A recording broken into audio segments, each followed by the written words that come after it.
मुलांनो, मी आता प्रश्न विचारणार आहे, त्याचं उत्तर घ या अक्षरापासून सुरू होणारा शब्द असणार आहे. चला, पहिला प्रश्न. शाळा भरताना काय वाजवतो? घंटा. उन्हात खेळल्यावर अंगावर काय येतो? घाम. आपण राहतो ती जागा. घर. कोण सांगितलं पहिला?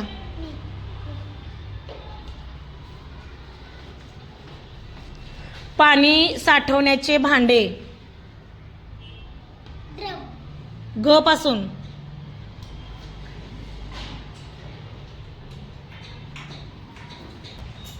पाणी साठवण्याचे भांडे. घागर. तुझा मागे. एक पक्षी. गरुड. ग पासून झालं, घ पाहिजे. बघा, रात्री जागा असतं. कोणता पक्षी रात्रभर जागा असतो? घार. बर, ठीक आहे, ते पण. आणि आता मागे जा. प्राणी. त्यावर आपण बसतो बघा. ग पासून सुरू होणारा कोणता प्राणी आहे?